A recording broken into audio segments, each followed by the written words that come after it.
কাকুলির জুটি তো অনেক ভালো হবে। তারা দুজন আমাদের এই জঙ্গলে সেরা দম্পতি হতে পারবে। সবাই মিলে খুশিতে হাসতে থাকে।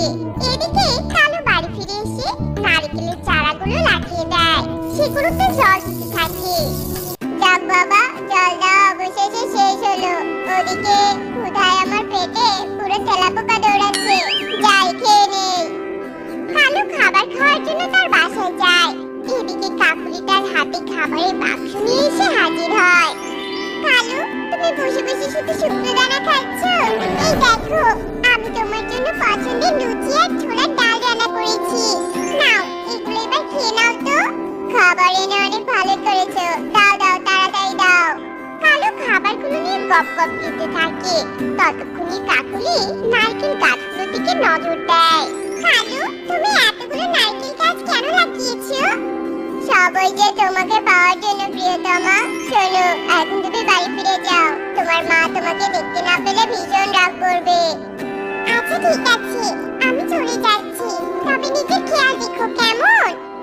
এই বলে কাকুলি সেখান থেকে চলে যায়। আর কালু তার নারকেল গাছের পরিচর্যা করতে থাকে।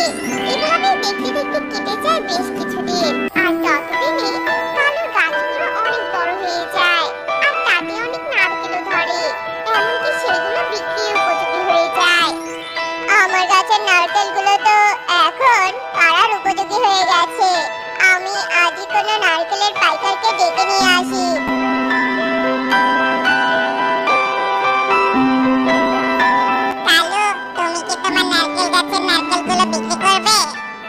আমি একটা দুটো বিক্রি না করে একেবারে পাইকারের কাছে অর্ধেকগুলো বিক্রি করতে চাচ্ছি।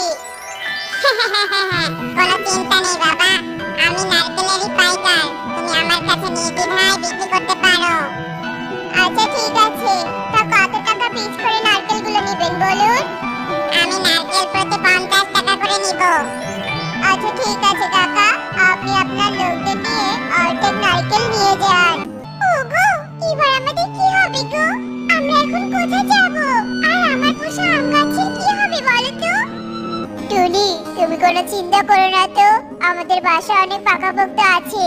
অত সহজে আমাদের বাসা ভেঙে যাবে না।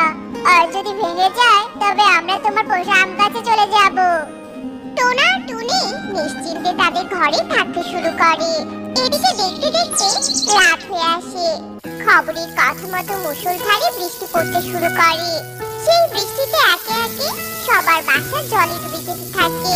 সবাই মিলে কোনো রকমে টান নিয়ে বেঁচে একটা বড় গাছের উপর বসে পড়ে। এবার আমাদের কি হবে? আমরা কোথায় থাকবো? তোমরা কেউ কেঁদো না, সকাল হলে কোনো একটা ব্যবস্থা ঠিক হবে। সবাই চিন্তার প্রহর কাটাতে থাকে। দেখতে দেখতে রাত পেরিয়ে সকাল হয়ে আসে। জল যেন আরো বাড়তেই থাকে। এমন সময় কালো নারকেল গাছে বেশ কিছু নারকেল জলে ভেসে আসে। এগুলো তো দেখছি আমার বাগানের নারকেল, কিন্তু নারকেলগুলো এত বড় হলো কি করে?